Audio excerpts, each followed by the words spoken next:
ప్రార్థన. తండ్రి, ఈ చివరి సెషన్లోనికి నడిపిస్తున్నందుకు స్తుతులు చెల్లిస్తున్నాం ప్రభు.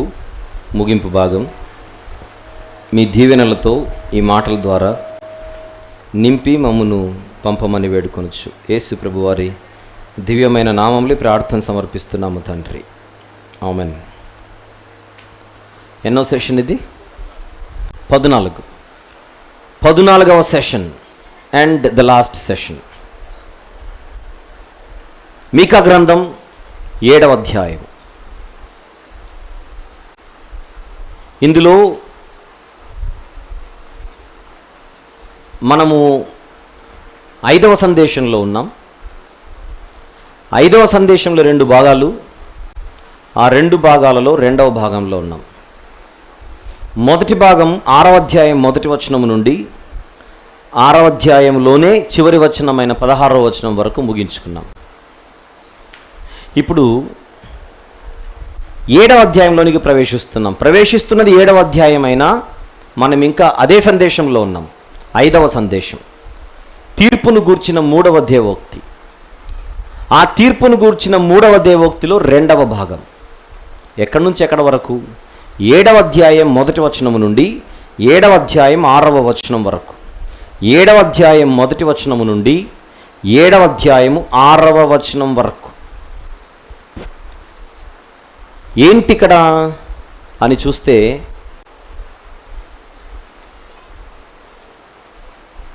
తన దేశమును గూర్చి ప్రవక్త యొక్క ఆవేదన అని దీనికి టైటిల్ ఇవ్వండి. తన దేశమును గూర్చి ప్రవక్త యొక్క ఆవేదన. ఆయన రైతు గనుక, మీకా గారు ఒక వ్యవసాయ కుటుంబానికి చెందినవాడు గనుక తన బాధను తెలియజేయడానికి ఆ వర్ణన ఈ రీతిగానే ఆయన తీసుకుంటున్నాడు. చూద్దాం. వేసవి కాలపు పండ్లను ఏరుకొనిన తర్వాత, ద్రాక్ష పండ్ల పరిగె ఏరుకొనిన తర్వాత ఎలాగుండునో నా స్థితి అలాగనే ఉన్నది. వేసవి పండ్లను ఏరుకున్నారు, ద్రాక్ష పండ్లకు పరిగె ఏరుకున్న తర్వాత ఇంకేం లేదు. ఒక పొలానికి వెళ్ళి వేసవి పండ్లు ఆల్రెడీ ఏరేసుకున్నారు, తర్వాత ద్రాక్ష పండ్ల పరిగె కూడా ఏరుకున్నారు. ఇక పొలం దగ్గరికి వెళితే ఇకేం లేదు అక్కడ. అలాంటి స్థితి నాది అంటున్నాడు ఆయన, మీకా గారు. ద్రాక్ష పండ్ల గెల ఒకటియూ లేకపోయాను, నా ప్రాణమునకు ఇష్టమైన ఒక క్రొత్త అంజూరపు పండైనను లేకపోయాను. ఏదైతే తన పొలంలో చూడాలనుకుంటున్నాడో అది దొరకట్లేదు. ఒక రైతుగా దాన్ని వర్ణిస్తున్నాడు, కానీ ఆయన ఉద్దేశం పండ్ల గురించి కాదు, తన దేశం గురించి. తన దేశంలో ఏదైతే చూడాలనుకుంటున్నాడో ప్రవక్త, తన ప్రాంతంలో తన దేశంలో అది కనబడడం లేదు, అది కనబడుటలేదు. ఇర్మియా గ్రంథం 8వ అధ్యాయం. ఇర్మియా గ్రంథము 8వ అధ్యాయము ఒక్కసారి 21వ వచనము చూద్దామా? ఇర్మియా గ్రంథం 8వ అధ్యాయం 21వ వచనం. నా జనుల వేదనను బట్టి నేను వేదన పడుచున్నాను, వ్యాకుల పడుచున్నాను, ఘోర భయము నన్ను పట్టి ఉన్నది.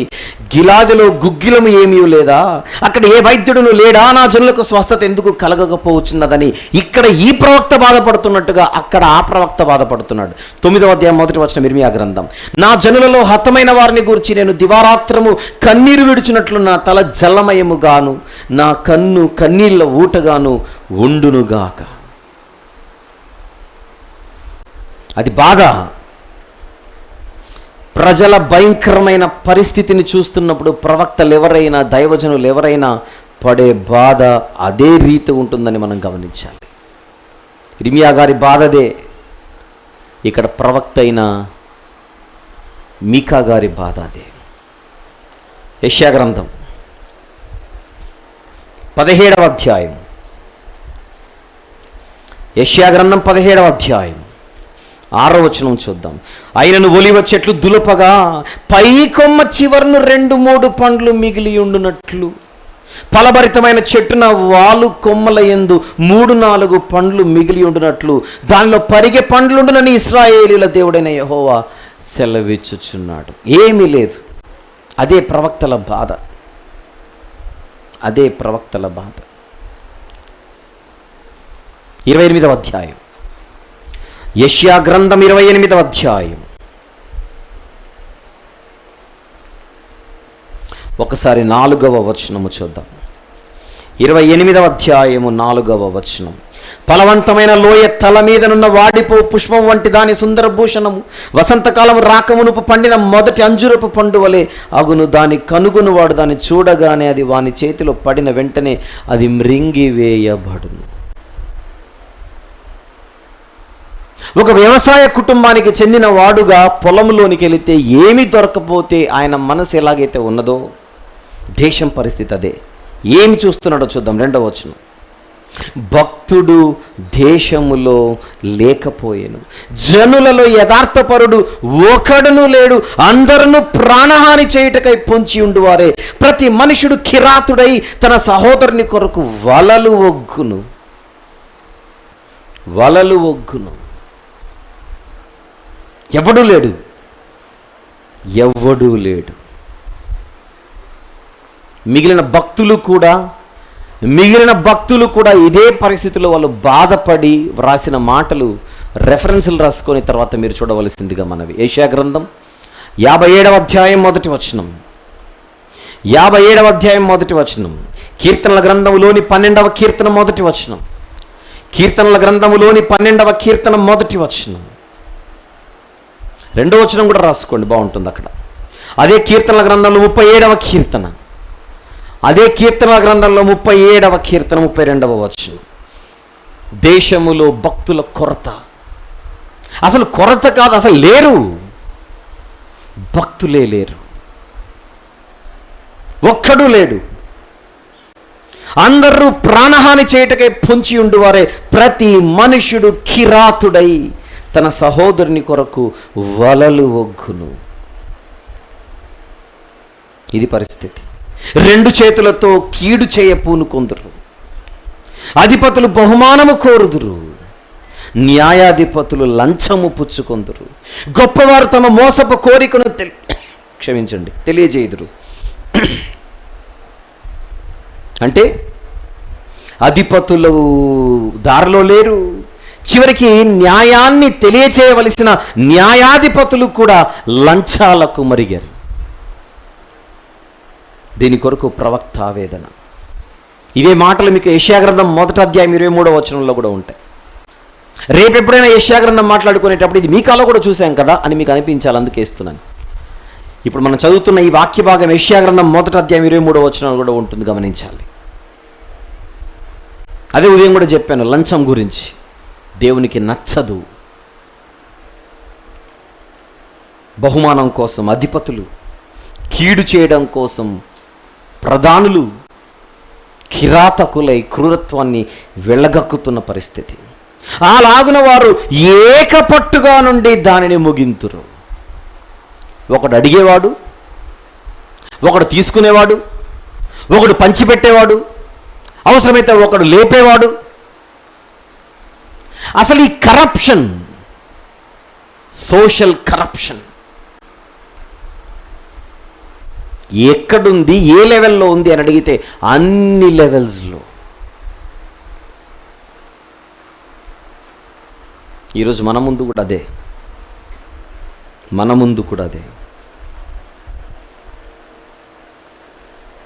గొప్పవారు తమ మోసపు కోరికను తెలియజేయుదురు, అలాగున వారు ఏకపట్టుగా నుండి దానిని ముగింతురు. వారిలో మంచివారు ఒకవేళ అనుకుంటే, ఎవడైనా కూడా ఈయన మంచోడురా అని ఎవరికైనా సర్టిఫికెట్ ఇస్తే ఆ మంచివారు కూడా ముండ్ల చెట్టు వంటి వారు. వారిలో యథార్థవంతులు ముండ్ల కంచె కంటేనూ ముండ్లుగా నొందురు. అంటే వీడే నంబర్ 1, వీనికంటే మించినోడు లేడు మంచితనంలో అనుకుంటే వాడే భ్రష్టుడట. బెస్టే వర్స్ట్ స్టేజ్లో ఉన్నాడు.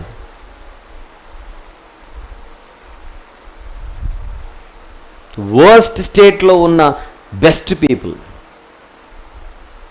ఇక అందరికంటే మంచోడన్న వాడే ఈ లెవెల్లో ఉంటే అతనికంటే తక్కువ ఉన్నాడు ఇంకే లెవెల్లో ఉంటాడు.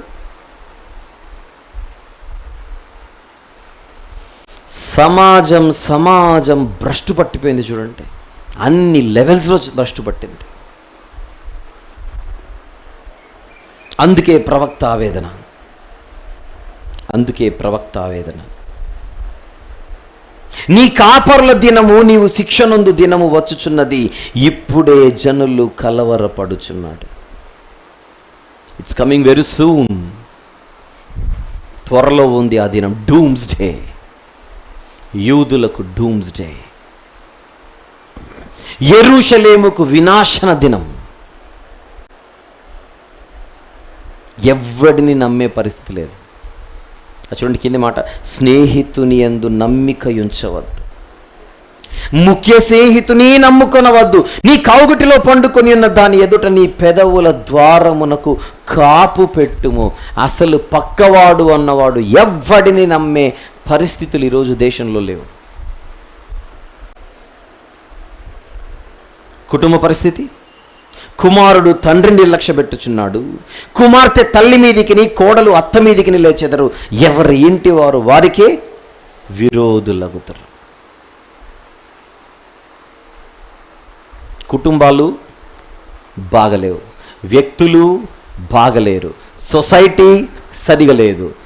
ఎక్కడుంది భక్తి, ఎక్కడుంది మంచి?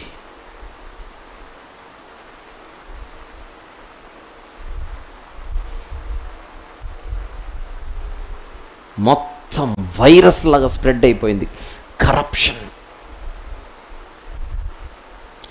దేశములో అవినీతి పెరగడం అన్నది దేశానికి మంచిది కాదు. ఒకనాటి మీకా గ్రంథం ఈరోజు ప్రపంచంతో మాట్లాడుతున్న విషయం ఇది. ఆలకిస్తే మంచిది, ఆచరిస్తే ఇంకా మంచిది, లేదంటే ప్రతిదండన తప్పదు, తప్పదు. అదే చెప్పింది, తీర్పు తప్పదు. ఆలకించకపోతే తీర్పు తప్పదు. కానీ ఇప్పటికే దేవుడు రాసేశాడు, ఇప్పటికే దేవుడు రాసేశాడు.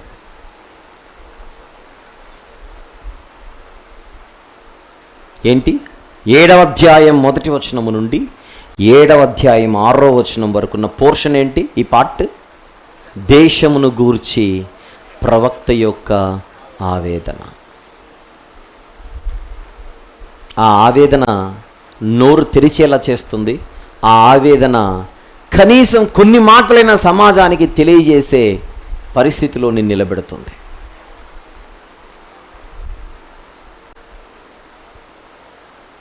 ఇక్కడితో 5వ సందేశం సమాప్తం. ఇక మిగిలింది చివరి సందేశం. ఏమిటది? 6వది. దేని గురించి?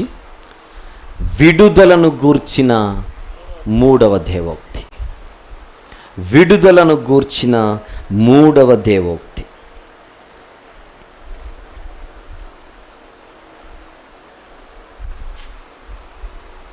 7వ వచనం నుండి 20వ వచనం వరకు. దీనిని నేను 3 సెక్షన్స్గా డివైడ్ చేస్తున్నాను. Section A, section B, section C. ముందుగా సెక్షన్ ఏ. ఈ సెక్షన్ ఏలో ఒకే ఒక వచనం ఉంటుంది, అదే 7వ వచనం. ఏంటి 7వ వచనం? ఏంటి 7వ వచనం? దేవుని కొరకు ప్రవక్త నిరీక్షణ, లేకపోతే రక్షణ కొరకు అని రాయండి, ఇంకా బాగుంటుంది. దేశ రక్షణ కొరకు ప్రవక్త నిరీక్షణ, అది బాగుంది, రాయండి. దేశ రక్షణ కొరకు ప్రవక్త నిరీక్షణ. సమాజం పట్ల భారము కలిగిన ప్రవక్తగా 7వ వచనంలో ఎలా మొదలు పెడుతున్నాడో చూడండి. అయినను కదా, అయినను అంటే, అయినను అంటే అర్థం ఏంటి? పైన 6 వచనాలలో దేశ పరిస్థితి ఇలాగున ఉన్నను, భక్తులు లేకపోయినను, ఏదో ఒక రోజు దేశానికి మంచి జరుగుతుందనే ఒకే ఒక్క ఆశతో దేవుని వైపు ఎదురు చూస్తున్నాడు. యెహోవా కొరకు నేను ఎదురు చూచెదను, రక్షణకర్తయ్యగు నా దేవుని కొరకు నేను కనిపెట్టి ఉందును. నాకు నమ్మకం ఉంది నా దేవుడు అంటే. ఖచ్చితంగా ఆయన నా ప్రార్థన ఆలకించును, నా దేవుడు నా ప్రార్థన ఆలకించును. విలాప వాక్యములో ఒక మాట చూద్దాం, 3వ అధ్యాయం.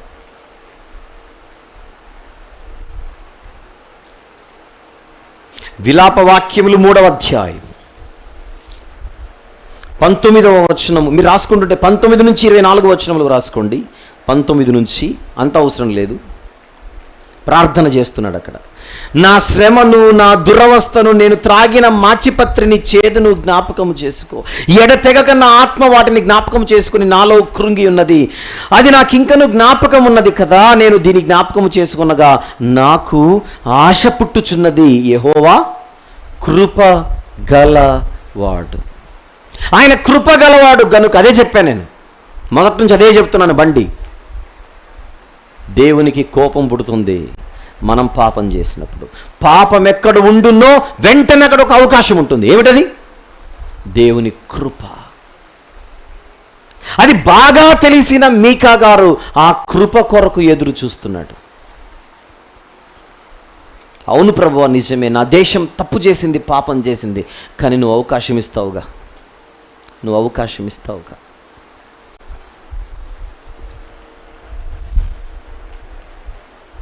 యెషయా గ్రంథం 25వ అధ్యాయం.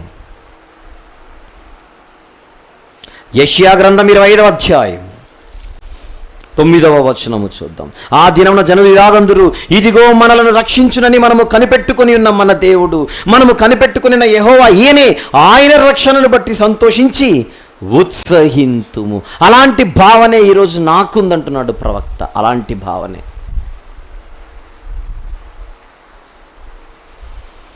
అంటే మీకా గారి తత్వం మనకేమీ అర్థమవుతోంది? అయిపోలేదు. Still it is not over. ఇప్పటికైనా మనము కళ్ళు తెరిచి ఆయన వైపు తిరిగితే ఖచ్చితంగా ఆయన ఒక మెట్టు దిగి మనల్ని ఆదుకుంటాడు, మనల్ని హత్తుకుంటాడు, కౌగలించుకుంటాడు. కారణం ఆయన ప్రేమ గలవాడు, కృప గలవాడు గనుక. కొంతమంది ఎందుకు ఈ మధ్య మీరు మానేశారు సహవాసంలో రావడానికి, మందిరానికి రావడానికి అంటే చిత్ర విచిత్రమైన కారణాలు చెప్తుంటారు. నేను చాలా తప్పులు చేశాను, పాపాలు చేశాను, నన్ను క్షమించాడు దేవుడు. క్షమించాడు అని నువ్వెందుకు అనుకుంటున్నావు? నువ్వు డిసైడ్ అయిపోతే అయిపోతుందా? ఒక్కసారి మారు మనసు పొంది ఆయన వైపు తిరిగి ఆయనకు ఒక మాట ఇవ్వు, ఇంకొకసారి నేను తప్పు చేయనని. ఇచ్చిన మాట మీద నిలబడు. ఎందుకు స్వీకరించాడు దేవుడు నిన్ను? నేను పాపాత్ముడను ప్రభువా, నన్ను విడిచిపో అన్నాడు పేతురు. మనుష్యులను పట్టు జాలరిగా చేస్తాను రా అన్నాడు. అంతే.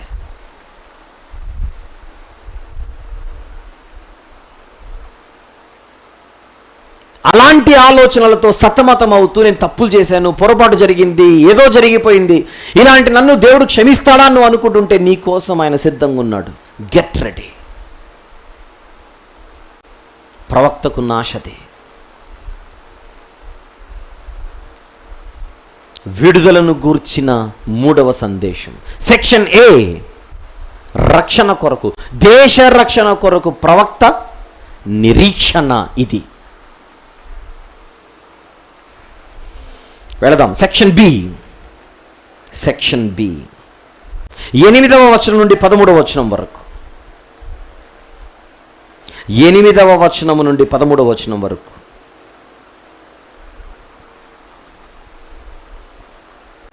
నా శత్రువా, టైటిల్ తర్వాత ఇద్దాం.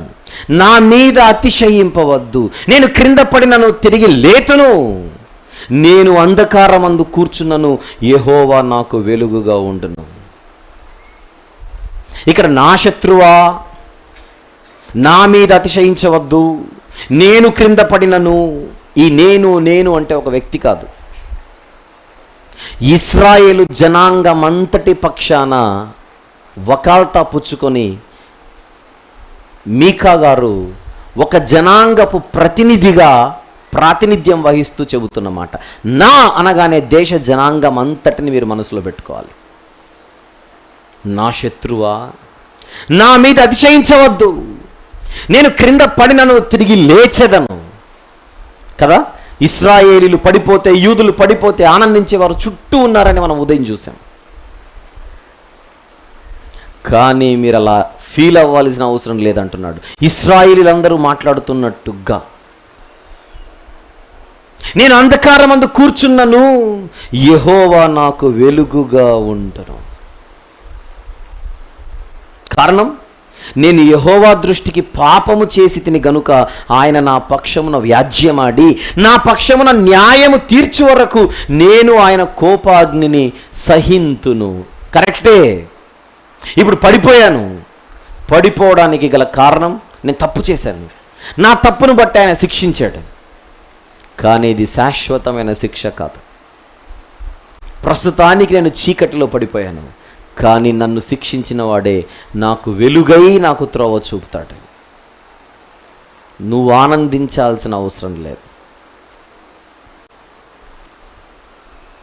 అంటే ఖచ్చితంగా దేవుడు తన జనాంగానికి విడుదల కలుగజేస్తాడన్న ఆలోచనతో ప్రవక్త అయిన మీకా గారు శత్రువులతో మాట్లాడుతున్నాడు.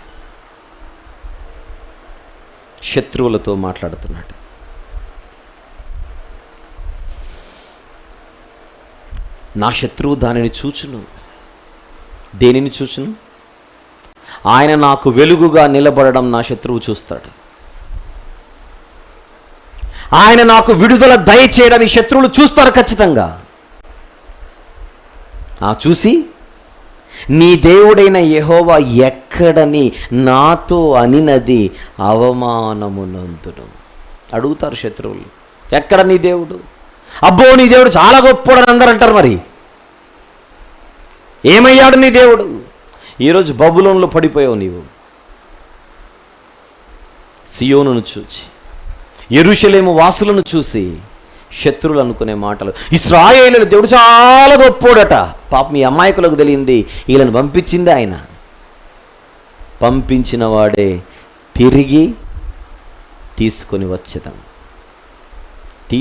వచ్చును.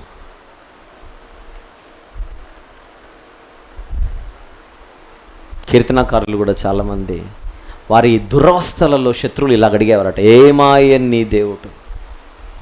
బాగా తెలిసిన ఒక కీర్తన చూద్దాం. బాగా తెలిసిన ఒక కీర్తన తెలుసు కదా మీకు. దుప్పి నీటి వాగుల కొరకు ఆశపడినట్లు దేవా నీ కొరకు నా ప్రాణము తృష్ణగొనుచున్నది. ఆ కీర్తన 42వ కీర్తన. ఏమడుగుతున్నారు శత్రువులు? చూడండి 3వ వచనంలో, 42వ కీర్తన 3వ వచనం. నీ దేవుడు ఏమాయనని వారు నిత్యము నాతో అనుచున్నారు. నీ దేవుడు ఏమాయనని, నీ దేవుడు ఏమాయనని. 35వ కీర్తన 26వ వచనం. నా అపాయమును చూచి సంతోషించు వారందరూ అవమానము నొందుదురుగాక, లజ్జపడుదురుగాక. నా మీద అతిశయపడు వారు సిగ్గుపడి అపకీర్తి పాలగుదురుగాక. అడుగుతున్నారు, అవమానము నొందిన తర్వాత అపహాస్యం చేస్తున్నారు వీళ్ళందరూ కూడా. పరిస్థితిని చూసి అపాయము కలుగగా. అందుకే 10వ వచనంలో, నా శత్రువు దాన్ని చూచును, నీ దేవుడైన యెహోవా ఎక్కడనని నాతో అనినది అవమానము నొందును. నాకు తెలుసు దేవుడు నాకు రక్షణ ఇస్తాడని. అది నా కండ్లకు అగుపడును, ఇప్పుడు అది వీధిలోనున్న బురద వలె త్రొక్కబడును.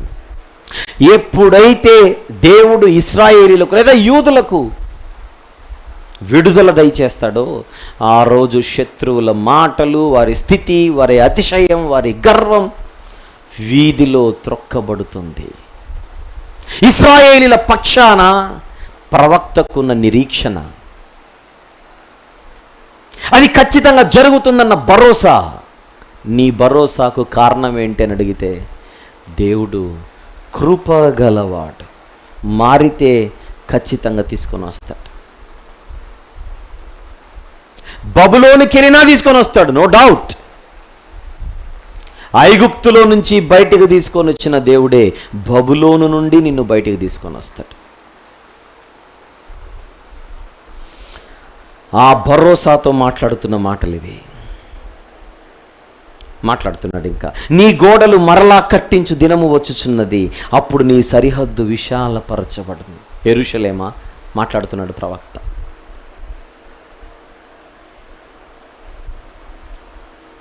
నీ గోడలు మరలా కట్టించు దినము వచ్చుచున్నది. అప్పుడు నీ సరిహద్దు విశాలపరచబడును. మామూలుగా యెరూషలేము దేవాలయాన్ని కట్టించింది జెరుబ్బాబెలు నాయకత్వంలో, కోరేషు పరిపాలనలో. ఆయన అనుమతినిచ్చిన తర్వాత కొద్ది కాలానికి క్రీస్తుపూర్వం 516లో దేవాలయ నిర్మాణం పూర్తవుతుంది. తర్వాత కొద్ది కాలానికి యెరూషలేము పట్టణము చుట్టూ గోడలు, ప్రాకారం పూర్తవుతుంది నెహెమ్యా గారి అధ్యక్షతన. కానీ ఇక్కడ మాట్లాడుతున్నది ఆ గోడల గురించి కాదు. ఒకవేళ దీనిని మీరు డబుల్ ప్రాఫెసీ అనుకుంటే, నెహెమ్యా గారి కాలంలో, నెహెమ్యా గారి అధ్యక్షతన, ఆయన సూపర్విజన్లో, ఆయన నడిపింపులో ప్రాకారం కట్టబడింది. అయితే ఆయన అంటున్న మరొక మాట ఉంది, నీ సరిహద్దు విశాలపరచబడును. ఏమిటి? ఇందాక చెప్పాను ఉదయం, అదే యెరూషలేము అంటే ఈరోజు ఇశ్రాయేలీలో ఉన్నదే కాదు. యెరూషలేము ఇప్పుడు సరిహద్దులు దాటింది, ప్రపంచమంతా ఉంది, విశాలపరచబడింది. దేవుని వాక్యము ఎక్కడ బోధించబడితే అదే యెరూషలేము. ఎక్కడ లేదు యెరూషలేము, ఇప్పుడు ఎక్కడ లేదు. విశాలపరచబడిన యెరూషలేము చరిత్ర ఇది. చెప్పాడు ప్రవక్త, జరిగింది, ఇప్పుడు జరుగుచున్నది కూడా, ఇంకా విశాలపరచబడుతోంది. ఆ దినమందు అష్షూరు దేశము నుండి, ఐగుప్తు దేశము పట్టణముల నుండి, ఐగుప్తు దేశపు పట్టణముల నుండి, ఐగుప్తు మొదలుకొని యూఫ్రటీస్ నది వరకు ఉన్న ప్రదేశము నుండి, ఆయా సముద్రముల మధ్య దేశముల నుండి, ఆయా పర్వతముల మధ్య దేశముల నుండి జనులు నీ యొద్దకు వత్తురు. ఎందుకు వస్తారు? ఎందుకు వస్తారు? వాక్యం నేర్చుకోవడానికి వస్తారు. మీకా గారి కాలానికి ఈ ప్రాంతాలు బాగా తెలుసు కనుక, అష్షూర్ అంటే ఉత్తరం వైపు, అంటే నార్త్ ఈస్ట్, ఐగుప్తు అంటే సౌత్, కిందికి వచ్చేస్తుంది, దక్షిణం. ఉత్తరము నుండి అష్షూరు, దక్షిణము నుండి ఐగుప్తు, అంటే పైనుంచి కింది వరకు అన్ని దేశాల వారు. అక్కడ ఉద్దేశం ఏంటని అడిగితే, మనం అంటాం కదా, కాశ్మీర్ నుండి కన్యాకుమారి వరకు. కాశ్మీర్ పైన ఉంటుంది, కన్యాకుమారి కింద ఉంటుంది. ఇక్కడ అష్షూరు పైన ఉంటుంది, ఐగుప్తు కింద ఉంటుంది, పాలస్తీనా ప్రాంతానికి. అందుకే చెబుతున్నాడు అన్నమాట, అష్షూరు నుండి అంటే మనం మాట్లాడితే కాశ్మీర్ నుండి, ఐగుప్తు దేశపు పట్టణము నుండి, ఐగుప్తు మొదలుకొని యూఫ్రటీస్ నది వరకు ఉన్న ప్రదేశము నుండి, ఆయా సముద్రముల మధ్య దేశముల నుండి, ఆయా పర్వతముల మధ్య దేశముల నుండి జనులు నీ యొద్దకు వత్తురు. నువ్వే దిక్కని, యెరూషలేమా నువ్వే దిక్కని. నీ గోడలు కట్టబడును, నీ సరిహద్దు విశాలపరచబడును. ఆమోసు గ్రంథం 9వ అధ్యాయం. ఆమోసు గ్రంథం 9వ అధ్యాయం తీసారా? 11-12 వచనములు చూద్దాం. పడిపోయిన దావీదు గుడారమును ఆ దినమున నేను లేవనెత్తి దాని గోడను బాగు చేసి, దాని పోయిన చోట్లను బాగు చేసి, ఎదోము దేశమును నా నామమును ధరించిన అన్యజనులందరినీ నా జనులు స్వతంత్రించుకున్నట్లు పూర్వపు రీతిగా దానిని మరలా కట్టుదును. ఈలాగు జరిగించు యెహోవా వాక్కు ఇదే. ఓన్లీ ఆ మట్టి గోడలు, రాతి గోడల గురించి కాదు మాట్లాడేది, అన్యజనులందరికీ యెరూషలేం ఆశ్రయమవుతుంది అన్నది ఉద్దేశం. ఆశ్రయమవుతుంది. తర్వాత రాసుకున్న తర్వాత చదువుకోండి. యెషయా గ్రంథం 11వ అధ్యాయం 16వ వచనంలో కూడా ఇలాంటి భవిష్యత్తును సూచిస్తున్న మాటలు మన కంటికి కనబడతాయి. యెషయా గ్రంథం 11-16. అదే యెషయా గ్రంథం 19వ అధ్యాయం 23-25 వచనాలు కూడా రాసుకోవాలి. అదే యెషయా గ్రంథం 19వ అధ్యాయం 23-25 వచనములు.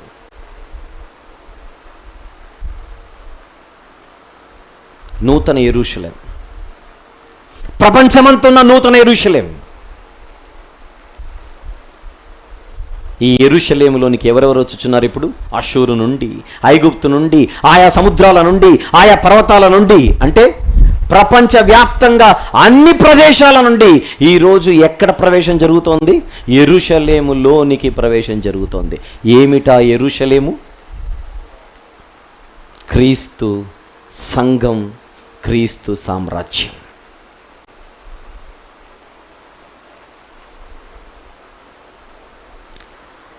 అయితే ఎవరైతే అన్యాయంగా ఇంకా అందులోనే కొనసాగుతారో వారిని బట్టి ఆ దేశము పాడవుతుంది. అయితే దేశ నివాసులు చేసిన క్రియలను బట్టి దేశము పాడగును. ఇర్మీయా గ్రంథం 21వ అధ్యాయము 14వ వచనం దీనికి మీరు రాసుకోవలసిందిగా మనవి. ఇర్మీయా గ్రంథం 21వ అధ్యాయము 14వ వచనం. మీ క్రియల ఫలములను బట్టి మిమ్మల్ని దండించదను అన్న మాట కనబడుతుంది ఇక్కడ. ఒకవైపు క్రీస్తు రాజ్యం గురించి ప్రవచిస్తూ, మరొక వైపు ఏ దేశంలో అయితే పరిస్థితులు దేవునికి ప్రతికూలం ఉంటాయో ఆ దేశానికి శిక్ష తప్పదు అని చెబుతున్నమాట అది ఉంది. అయితే దేశ నివాసులు చేసిన క్రియలను బట్టి దేశం పాడగును. అదే మనం చెబుతున్నాం.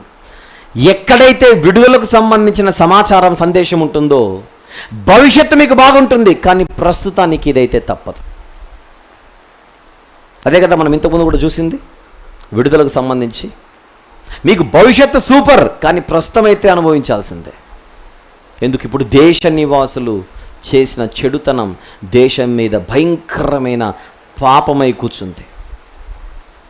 దానికి దేశం శిక్ష అనుభవించక తప్పదు. శత్రువులు ఏమనుకుంటున్నారు? అయిపోయింది వీళ్ళ చాప్టర్. ఇశ్రాయేలీలు, యూదులందరి పక్షాన మీకా గారు నిలబడి మాట్లాడుతున్న మాట ఒక స్పోక్స్ పర్సన్గా. ఆ ఆశలు ఎవ్వడు పెట్టుకోకండి. పడిపోయిన ఇశ్రాయేలీలు తిరిగి లేతురు.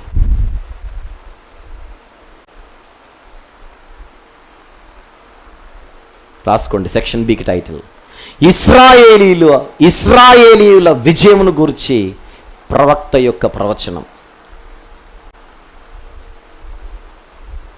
విజయం అంటే తిరిగి వచ్చెదరు. ఇశ్రాయేలీలు తిరిగి వచ్చెదరు, తిరిగి లేచెదరు, తిరిగి వచ్చెదరు. దాన్ని నేను విజయం అన్న పదంతో దాన్ని భర్తీ చేశాను. శత్రువులు ఇశ్రాయేలీలు ఓడిపోయారు అనుకుంటున్నారు, కానీ ఓడిపోయిన వారే మళ్ళీ తిరిగి వచ్చేదారు. శేషము లేకుండా వారు ఉండలేరు. Section B is over. Let's move to section C. 14వ వచనం నుండి 20వ వచనం వరకు. 14 నుంచి 20. దానికంటే ముందు యెహెజ్కేలు గ్రంథం 14వ అధ్యాయము 13వ వచనం రాసుకోండి. దేశము తప్పు చేస్తే, దేశ నివాసులు తప్పు చేస్తే దేవుడు ఖచ్చితంగా శిక్షిస్తాడు. యెహెజ్కేలు గ్రంథం 14వ అధ్యాయం 13వ వచనం. అదే యెహెజ్కేలు గ్రంథం 15వ అధ్యాయం 8వ వచనం కూడా మీరు రాసుకోవాలి. యెహెజ్కేలు గ్రంథం 15వ అధ్యాయము 8వ వచనం కూడా రాసుకోండి. Section C and the last portion 14 నుంచి 20. టైటిల్ తర్వాత చూద్దాం.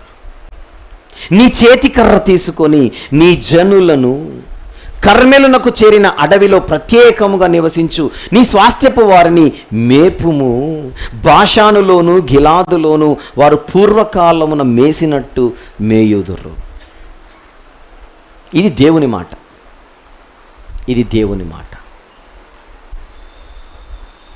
అంటే ఇక ఫైనల్గా చెబుతున్నాడు, ఖచ్చితంగా ఈ ప్రజలకు భవిష్యత్తు ఉంది. ఆ భవిష్యత్తులో ఎలా ఉంటుంది? కర్మెలుకు చేరిన అడవిలో ప్రత్యేకంగా నివసించు నీ స్వాస్థ్యపు వారిని అక్కడ మేపు నీ జనులను. కర్మెలు అనే ప్రాంతంలో ద్రాక్ష తోటలు ఎక్కువ, అందుకోసం కర్మెలు వాడాడు. ద్రాక్ష తోటల దగ్గరికి తీసుకొని వెళ్ళి ఈ ప్రజలను మేయమని చెప్పు. ఉదయం చెప్పానుగా, ద్రాక్ష తోటలు, అంజురపు చెట్లు దేన్ని సూచిస్తాయి? శాంతి, పీస్, సమాధానం, వృద్ధి, ప్రాస్పెరిటీ. ఇంకా ఇంకా 2 ప్రాంతాలు చెప్పాడు ఇక్కడ. బాషాను, గిలాదు, ఇవి పచ్చని స్థలాలు, మేత ఎక్కువ దొరికే స్థలాలు, పాస్చర్ ల్యాండ్ ఎక్కువ ఉంటుంది ఇక్కడ. పచ్చని చోట్ల అదే బాషాను, గిలాదు. పూర్వమందు ఒకప్పుడు అక్కడ మేసారు, అలా మేసేలా ఈ స్వాస్థ్యపు వారిని మేపు. ఈరోజు బలహీనంగా ఉన్నారు వీరు, కానీ వీళ్ళే బలవంతులై తిరిగి వచ్చేదరు. యెషయా గ్రంథం 37వ అధ్యాయం, యెషయా గ్రంథం 37వ అధ్యాయం 24వ వచనములో ఉన్నమాట. 24వ వచనంలో చివరి మాట ఉంటుంది. వాని దూరపు సరిహద్దులలోనున్న సత్రములలోనికి నీ కర్మెలు ఫలవంతములకు క్షేత్రమైన అడవిలోనికి ప్రవేశించున్నాను. కర్మెలు ఫలవంతములకు క్షేత్రమైన అడవి, కర్మెలు ఫలవంతములైన క్షేత్రములోని అడవి. కర్మెలు అంటే ఫలవంతమైన ప్రాంతం, అందుకు ఆ పదం అక్కడ వాడాడు. ఇక్కడ అందుకే కర్మెలు అని వాడింది.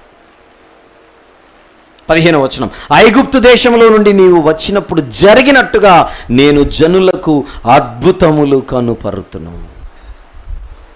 ఐగుప్తు దేశం నుంచి చాలా అద్భుతాలు జరిగాయి. అలాంటి అద్భుతాలు, సేమ్ అవే కాదు, అలాంటి అద్భుతాలతో వారిని నేను తీసుకొని వస్తాను.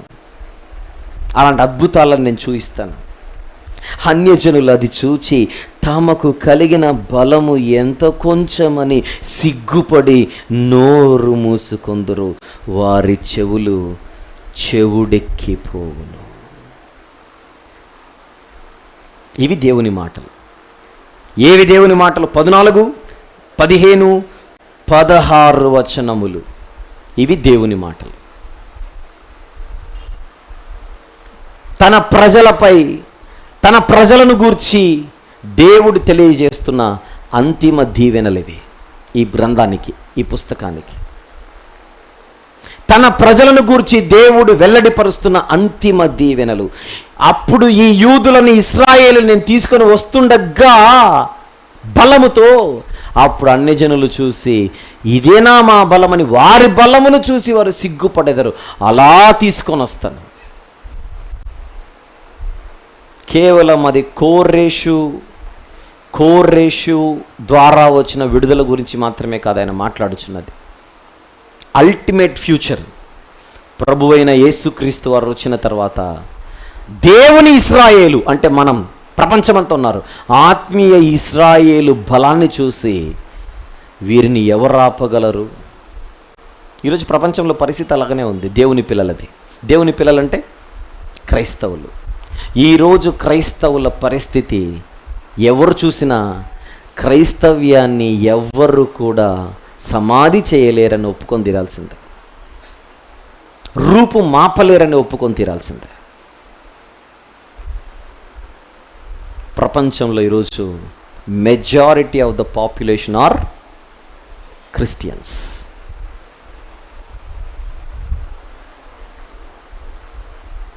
ఇది ఎవరు కూడా దీన్ని ఆపలేము, దీన్ని సమాధి చేయలేమని ఒప్పుకొని తీరాల్సిన పరిస్థితి ఈ ప్రపంచంలో. ఇది క్రీస్తు పూర్వం ఎప్పుడో ప్రవక్త ద్వారా చెప్పిన మాట.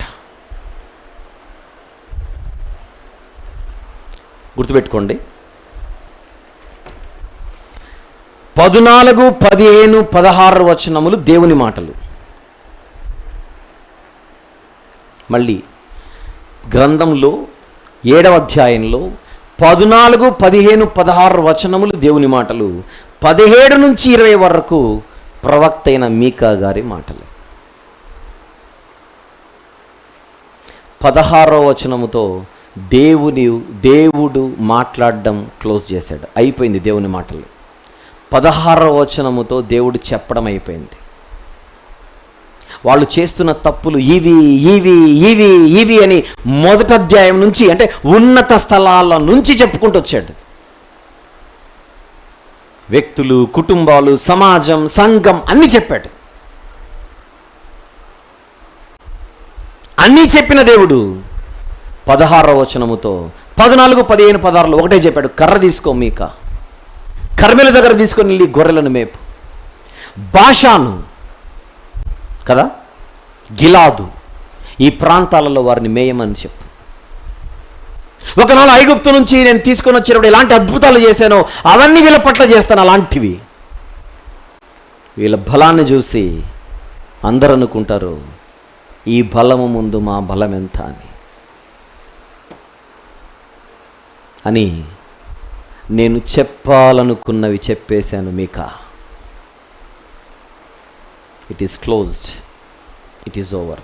తీర్పులు చెప్పాను, విమోచన చెప్పాను, నా కోపం చెప్పాను, నా ప్రేమ చెప్పాను, నా ఉగ్రత చెప్పాను, నా కృప చెప్పాను.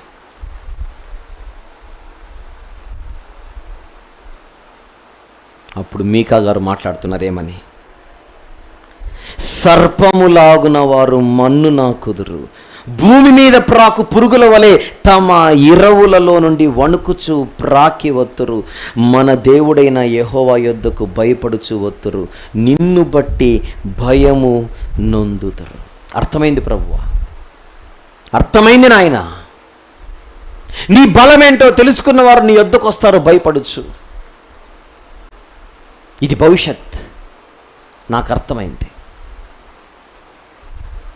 నా నిరీక్షణ అదే, ఇది జరుగుతుందని నువ్వు చెప్పావు, ఇది జరుగుతుందని. అందును బట్టి నీకు స్తోత్రం. ఏ నోర్లైతే ఈరోజు ఎగతాళి చేస్తున్నాయో నీ ప్రజలను, ఏ నోర్లైతే నేను ఎగతాళి చేయబోతున్నాయో ఆ నోర్లన్నిటిని నువ్వు మూసివేస్తావని నాకు తెలుసు, అర్థమైంది. కోపగించిన నీవే, ప్రేమించువాడు, అంతకంటే ఎక్కువ ప్రేమించువాడవని నీ గురించి మరలా ఒకసారి నాకు తెలిసింది. చూడండి, తన స్వాస్థ్యములో శేషించిన వారి దోషమును పరిహరించి వారు చేసిన అతిక్రమముల విషయమై వారిని క్షమించు దేవుడైన నీతో సముడైన దేవుడున్నాడా? ఆనందముతో ఆశ్చర్యముతో ఆయన అంటున్న మాట చూడండి. తన స్వాస్థ్యములో శేషించిన వారి దోషమును పరిహరించి వారు చేసిన అతిక్రమముల విషయమై వారిని క్షమించు దేవుడైన నీతో సముడైన దేవుడు ఉన్నాడా? నీ వంటి వాడు ఉన్నాడా దేవా? అన్యాయం అంతా నీకే జరిగింది, ఆవేదన అంతా నీకే చెందింది. ఇంత జరిగినా మరలా వారిని ప్రేమించి, ఇంత జరిగినా మరలా వారిని ఆదుకొని స్వీకరించడానికి సిద్ధపడి క్షమించడానికి నువ్వు సిద్ధంగా ఉన్నావే. అడుగుతున్నాడు, ఆహా, నీ వంటి వాడు ఎవడున్నాడు? మీకు గుర్తుందో లేదో, ఇది ఎన్నో సెషన్? ఇది 14. నేను మొదటి సెషన్లో ఏం చెప్పానో చెప్పనా మీకు? మీకా అన్న పదానికి అర్థం యెహోవా వంటి వాడెవడు, who is like the lord. ఈ అర్థాన్ని మీరు మనసులో పెట్టుకోండి. లాస్ట్ సెషన్లో మళ్ళీ ఇక్కడికి వస్తానని చెప్పాను, వచ్చాను. మీకా గారు అంటున్న మాట ఇదంతా నేను విన్న తర్వాత నాకు అర్థమైంది ఒకటే, నీ వంటి దేవుడు ఎవడు లేడు, నీ వంటి వాడు ఎవడు లేడు. ఆయన పేరు కూడా అదే, మీకా, మీకాయా, మీకాయాహు అంటే అర్థం ఏంటి? యెహోవా వంటి వాడు ఎవడు. ఎంత ప్రేమ ప్రభువా నీకు, ఎంత కరుణ ప్రభువా, ఎంత జాలి ప్రభువా, ఎంత కృప ప్రభువా నీది. నీ కృప ఆకాశము కంటే ఎత్తైనది. నీ వైపు తిరిగితే చాలు, ఒక్క అడుగు మేము ముందుకేస్తే నువ్వు 10 అడుగులు వేస్తున్న దేవుడవు. అలాంటి దేవుడే మనందరికీ ఉన్నాడు ప్రియులారా. ఆ దేవుడే. ఆయన ప్రేమను మనం వినియోగించుకోకపోతే ఎలా? చూస్తున్నారా? నీతో సముడైన దేవుడున్నాడా? రాసుకోండి, నిర్గమకాండం 15:11 రాసుకోండి. అక్కడ నిర్గమకాండం 15వ అధ్యాయం 11వ వచనంలో ఇదే మాట ఆయన గురించి రాయబడిన మాట. నీతో పోలిన వాడెవడు, నీతో సముడెవడు?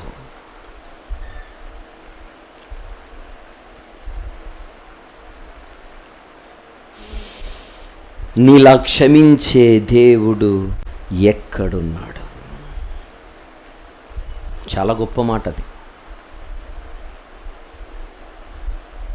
ఆయన కనికరము చూపుటయందు సంతోషించువాడు గనుక నిరంతరము కోపముంచడు. నిరంతరము కోపముంచడు. ఆయన సంతోషం ఎందులో ఉంది? కనికరము చూపడంలో ఉంది. ఆయనకున్న అద్భుతమైన ఆ లక్షణాన్ని మనం సద్వినియోగపరచుకుందాం.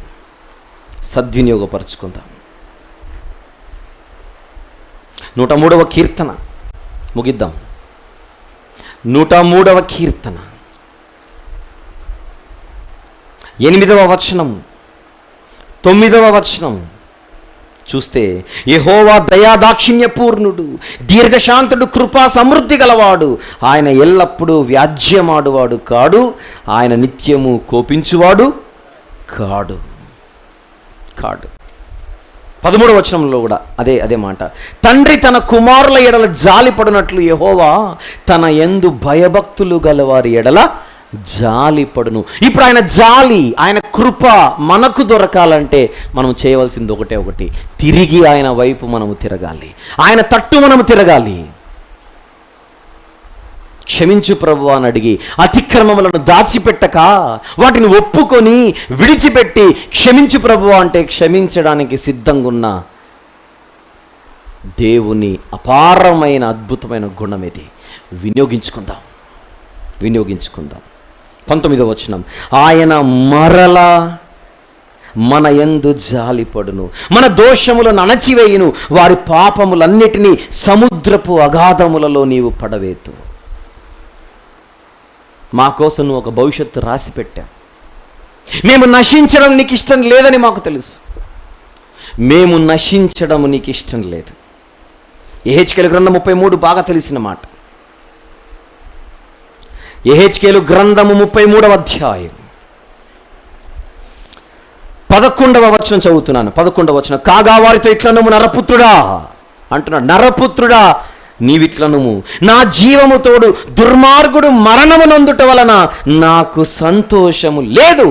దుర్మార్గుడు తన దుర్మార్గత నుండి మరలి బ్రతుకుట వలన నాకు సంతోషము కలుగును. ఇది కోరుకుంటున్నాడు దేవుడు. భూమి మీద ఉన్న ప్రతి మనిషి దగ్గర నుంచి దేవుడు కోరుకుంటుంది ఇదే. నేను పాపిని, నేనే పాపిని నువ్వు అనుకుంటున్నావేమో. నో, ఏ భేదమును లేదు. అందరూ పాపము చేస్తున్న వారే, చేసిన వారే. కానీ నశించిపోవడం ఇష్టం లేక మారు మనసు పొందుటకు దేవుడిస్తున్న ఆయుష్ ఇది, దేవుడిస్తున్న అవకాశం ఇది. కొందరు అనుకునుచున్నట్టు దేవుడు తన వాగ్దానమును గురించి ఆలస్యము చేయవాడు కాడు, కానీ ఎవడును నశించుట ఆయనకిష్టము లేదు. అందుకే దీర్ఘశాంతము గలవాడై మన మార్పు కోసం ఎదురు చూస్తున్న కరుణా సంపన్నుడే మనము పూజిస్తున్న దేవుడు. మీకా గారి కాలానికి దేవుడు తన భవిష్యత్తును తెలియజేస్తున్నాడు. అది అర్థమైన మీకా రాస్తున్న మాట ఏమిటది? ఆయన మరలా మన యందు జాలిపడును, మన దోషములను అణచివేయును, వారి పాపములన్నిటినీ సముద్రపగాధములలో నీవు పడవేతు. పాపాలు పడవేసేది ఏం జరిగితే భవిష్యత్తులో మీకా గారి కాలానికి పాపాలకు పరిహారం, పాప పరిహారం అది జరగాలంటే భవిష్యత్తులో ఒకటి జరగాలి. అదే క్రీస్తు శిలువ బలియాగం. ఆ బలియాగంలో జరగబోయే రక్త తర్పణ, ఆ రక్తము దగ్గరికి ఎవరైనా వచ్చి ఎంత ఘోర పాపైనా వచ్చి తన పాపాలు ఒప్పుకొని ఆ శిలువ దగ్గర తలదించి ఆ రక్తములో తన జీవితాన్ని కడుక్కుంటే ఆ వ్యక్తి యొక్క పాపాలు ఎక్కడ పడవేయబడతాయి చెప్పండి?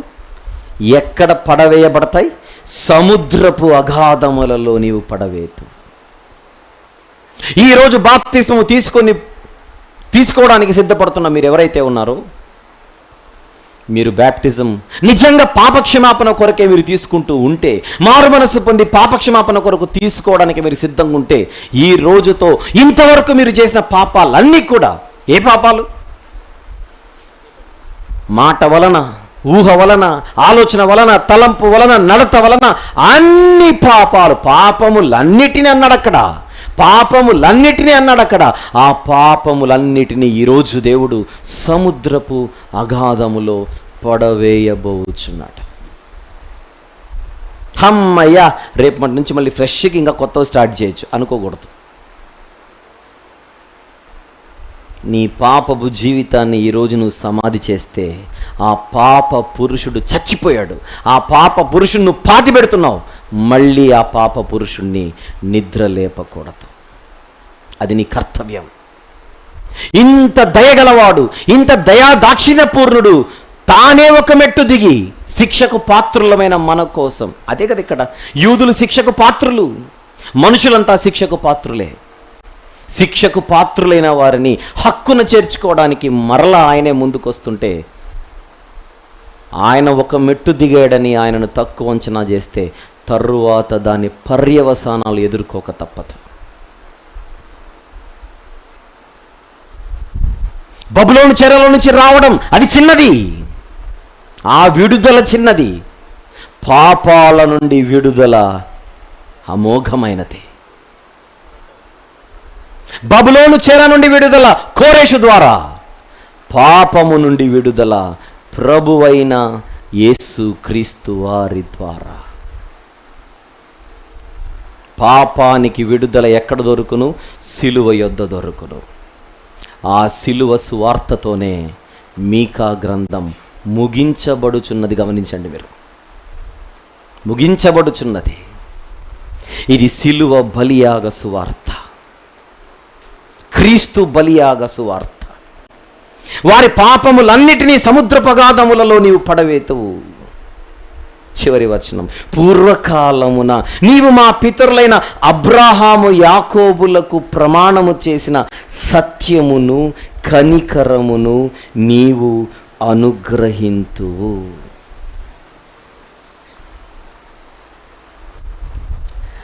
యూదులకు బాగా తెలుసు అబ్రహాము గారికి చేసిన, పితరులకు చేసిన ప్రమాణం అది ఖచ్చితంగా దేవుడు నెరవేరుస్తాడు. అది నెరవేర్చాలంటే యూదులను కాపాడి తీసుకొని వచ్చి వారికి అరుణోదయం కలిగించాలి. ఆ అరుణోదయము జరిగిందే నీతి సూర్యుడు ఉదయించినప్పుడు. 2వ వచనాలు చూద్దాం. 105వ కీర్తన, కీర్తనల గ్రంథములోని 105వ కీర్తన. మీకు కనబడదు కానీ నేను చదువుతాను. 105వ కీర్తన 8వ వచనము 9వ వచనం. తాను సెలవిచ్చిన మాటను 1000 తరముల వరకు, అబ్రాహాముతో తాను చేసిన నిబంధనను, ఇస్సాకుతో తాను చేసిన ప్రమాణమును నిత్యము ఆయన జ్ఞాపకము చేసుకొనును. అదే భరోసా, అదే ఆలోచన, అదే నమ్మకం, విశ్వాసం మీకా గారికి ఉంది. పరిశుద్ధాత్మ ప్రేరేపణతో రాస్తున్న మాటలు ఇవి. లూకా సువార్త 1వ అధ్యాయం, లూకా సువార్త 1వ అధ్యాయం. మీరు రాసుకుంటుంటే 68 నుంచి 75 మొత్తం రాసుకోండి. రేపు చదివేటప్పుడు మీకా గ్రంథం 7వ అధ్యాయము 19-20 వచనములు చదువుకొని ఈ భాగాన్ని మీరు చదివితే అద్భుతమైన విషయాలు ఇక్కడ కంటికి కనపడతాయి. 68 నుంచి మీరు 75వ వచనం వరకు, అందులో మధ్యలో ఒక మాట ఉంటుంది. తన పరిశుద్ధ నిబంధనను అనగా మన తండ్రి అయిన అబ్రహాముతో తాను చేసిన ప్రమాణమును జ్ఞాపకము చేసుకొనుటకు, మనము శత్రువుల చేతి నుండి విడిపింపబడి మన జీవిత కాలమంతయు నిర్భయులమై ఆయన సన్నిధిని పరిశుద్ధముగా నీతిగా ఆయనను సేవింపను అనుగ్రహించుటకు ఈ రక్షణ కలుగజేసెను. ఈ రక్షణ కలుగజేసెను. ఎవరు మాట్లాడుతున్నారు? ఇది బాప్తిస్మమిచ్చి యోహాను గారి తండ్రి అయిన జకర్యా పరిశుద్ధాత్మ పూర్ణుడై ఇట్లు ప్రవచించననుంది పైన 67వ వచనములో. పరిశుద్ధాత్మ పూర్ణుడై పాత నిబంధనలో ప్రవక్తలు చెప్పిన మాటలు ఎత్తి మాట్లాడుతున్నాడు ఈ తండ్రి. అందులో మీకా గ్రంథము ఏ మాటతో అయితే ముగించబడుతున్నదో ఆ మాటను క్రొత్త నిబంధనలో యోహాను గారి తండ్రి అయిన జకర్యా గారు జ్ఞాపకము చేసుకొనుచున్నాడు. ఒక కీర్తనకారుడు కీర్తనల గ్రంథంలో జ్ఞాపకం చేసుకున్నట్టుగా, మీకా గ్రంథంలో మీకా గారు జ్ఞాపకం చేసుకున్నట్టుగా ఆ నిబంధన, అబ్రహాముతో చేసిన వాగ్దానం, ప్రమాణం నా కళ్ళ ముందు ఇప్పుడు నెరవేరుచున్నదని జకర్యా అనే ఒక సేవకుడు జ్ఞాపకము చేసుకొని ప్రస్తావిస్తున్నాడు.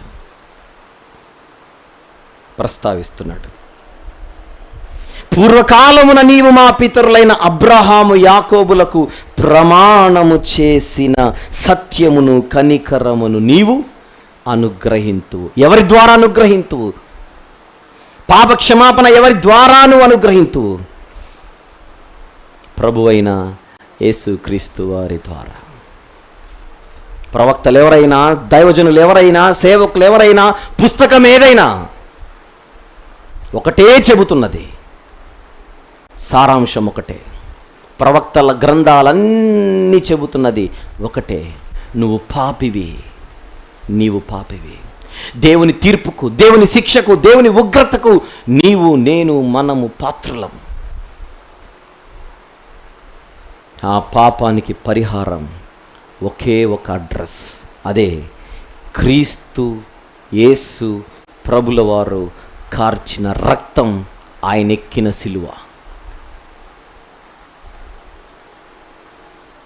అక్కడికి రమ్మనే ప్రతి పుస్తకం చెబుతోంది, అక్కడికి వెళ్ళమనే ప్రతి గ్రంథం మాట్లాడుతోంది బైబిల్లో. అందుకే యేసుప్రభు వారు, మోషేయు సమస్త ప్రవక్తలు నా గురించి మాట్లాడేది అవి నెరవేరినవి అంటున్నాడు మృత్యుంజయుడే. ప్రియులారా, ఎంతో కష్టపడి విన్నారు.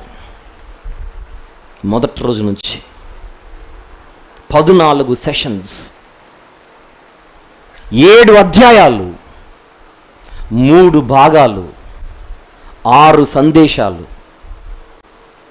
ఆ సందేశాలలో ఎన్నో ఉపభాగాలు, ఆ ఉపభాగాలలో ఎన్నో సెక్షన్లు. ఇంత కష్టపడి, ఇష్టపడి మీ ముందుకు ఈ గ్రంథాన్ని తీసుకొని వచ్చింది, ఈ గ్రంథాన్ని నువ్వు చూసి, ఈ గ్రంథాన్ని నువ్వు చదివి, ఈ గ్రంథాన్ని నువ్వు నేర్చుకొని నీకు ఒకటి అర్థం కావాలి. ఎంత ఘోర పాపినైనా క్షమించగల దేవుడే నాకు తెలిసిన దేవుడు, బైబిల్ చూపుతున్న దేవుడు. ఆయన వంటి వాడు ఎవడు? నేను ఆయన దగ్గరికి రావాలి, ఆయనే పిలుస్తున్నాడు, రా. ఇది దేవుని ఆహ్వానం. ఇదంతా విన్నారు కదా. ఆయనే నోరు తెరిచి అడిగాడు, నేనెక్కడైనా నీ విషయంలో తప్పు చేశానని ఒక్కటి చెప్పు, ఒక్కటి చెప్పు. ఆ రోజు వారిని అడిగినట్టుగానే నిన్ను, నన్ను అడుగుతున్నాడు, నువ్వెందుకు నాకు దూరంగా ఉంటున్నావు?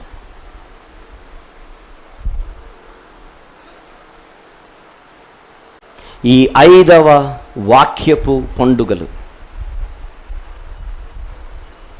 ఈ పండుగలలో దేవుడు నీ ముందు ఉంచుతున్న ప్రశ్న, నువ్వెందుకు నాకు దూరంగా ఉంటున్నావు? నేను చేసిన తప్పేంటి నీ విషయంలో? ఉందా నీ దగ్గర జవాబితే? ఒకనాడు వారిని అడిగితేనే చదవడానికే మనం ఇబ్బంది పడుతున్నాం. ఆ ప్రశ్న మనల్ని అడిగితే అడిగించుకునేంతవరకు తెచ్చుకోకుండా మనమే తలదించి ఆయన చెంతకు చేరి ఆయన పాదాలు పట్టుకొని తన ప్రియ కుమారుని ద్వారా పరలోకానికి చేరడం ఉత్తమమైన లక్షణం. అందుకే మీకోసం ఒక చిన్న బహుమానంగా ఈ మీకా గ్రంథం. ఇంతటితో సమాప్తం. Title please. ఇశ్రాయేలీలకు అంతిమ దీవెనలు, మెస్సియను గూర్చిన ప్రవచనం. ఇశ్రాయేలీలకు అంతిమ దీవెనలు, మెస్సియకు సంబంధించిన ప్రవచనం. అందరు రాసుకున్నారని అనుకుంటున్నాను. ఇంటికెళ్ళి చక్కగా ధ్యానించండి. ప్రార్థన. ప్రేమగల తండ్రి, కృపగల దేవ, జీవం గల నాయన, పరిశుద్ధుడైన మహా గొప్ప దేవ,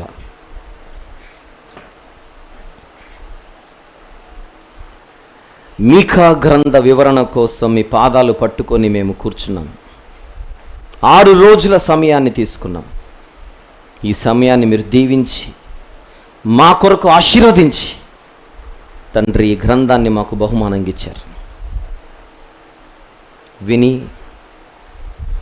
పక్కన పెట్టి ఏవో రాసుకున్నామో వెళ్ళిపోతున్నాం అన్నట్టు కాకుండా, మీ వంటి వాడు ఎవడు, మీ వంటి వాడు ఎవడు అని ప్రశ్నించుకొని అందరూ కూడా మీ ప్రేమను అనుభవించి మీ చెంతకు చేరి మరింత బలపరుటకు సహాయం చేయమని, రాత్రివేళ చివరి సభను కూడా దీవించమని, బాప్తిస్మ కార్యక్రమానికి సిద్ధపడిన వారిని ఆశీర్వదించమని యేసు ప్రభు వారి పవిత్రమైన నామములు ప్రార్థన సమర్పిస్తున్నాము తండ్రి. ఆమేన్.